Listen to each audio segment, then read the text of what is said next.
માવઠું જે આ પરિસ્થિતિ લઈને આવ્યું છે, કમોસમી વરસાદ જે પરિસ્થિતિ લઈને આવ્યું છે, તે ખેડૂતો માટે અત્યારે સૌથી મોટો દુશ્મન બની રહ્યું છે. માવઠું એ ખેડૂતોના મોઢે આવેલો કોળિયો છીનવી લઈ રહ્યું હોય તે પ્રકારની પરિસ્થિતિ આજે વહેલી સવારથી જોવા મળી રહી છે.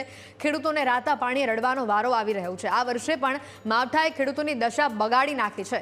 સુરત જિલ્લામાં માવઠાએ ખેડૂતોની ચિંતામાં એવો વધારો કર્યો છે. માવઠાના કારણે ડાંગરનો પાક જમીનદોસ્ત થઈ જવા પામ્યો છે.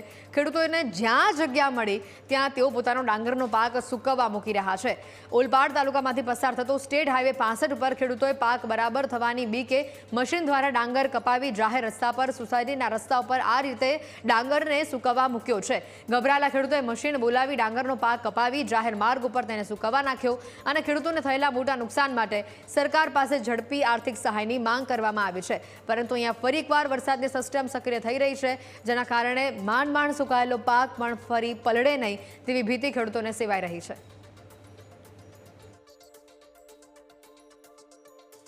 ચાલુ વર્ષે ઉનાળુ ડાંગરની લગભગ 13,000 હેક્ટરમાં ઓલપાડ તાલુકાની અંદર વાવણી કરવામાં આવી હતી.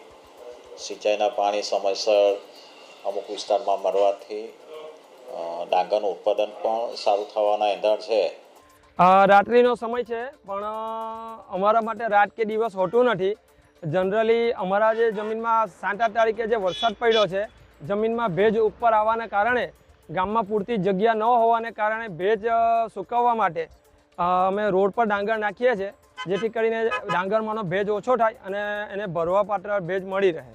ડાંગર તરફથી વરવાથી અમારો પાક તૈયાર થવાથી આજે 2 વર્ષથી અમે માવઠું થવાથી હેરાન થઈએ છીએ ને આ પાક નિષ્ફળ થાય છે. ભેજ પકડી રાખવાથી જમીન અત્યારે ટોટલ પાકમાં જમીનમાં સમાઈ ગયો છે માવઠું થવાથી, ને પાક અત્યારે કાપણી તૈયાર હતો ને પાક બધો આરો પડી ગયો છે.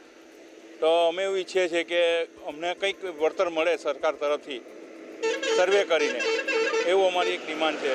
દર વર્ષની જેમ આ વખતે પણ વરસાદને કારણે જમીનમાં ભેજ વધારે હોવાથી અમારી પાસે પૂરતી જગ્યા ન હોવાથી અમે રોડ પર ડાંગર સૂકવવા માટે મજબૂર બન્યા છે ને એના માટે પ્રશાસન પણ પોલીસ અધિકારીને તે લોકો પણ અમને સપોર્ટ કરે છે. રહી વાત સરકાર પાસે આશા, તો સરકાર પાસે આશા એ છે કે અમારા ટેકાના ભાવ જે છે તે મજબૂત કરે. દિવસે ને દિવસે બીજી બધી વસ્તુના ભાવ વધે છે, ત્યારે ડાંગરના ભાવ આજે ઘટવા પાત્ર છે.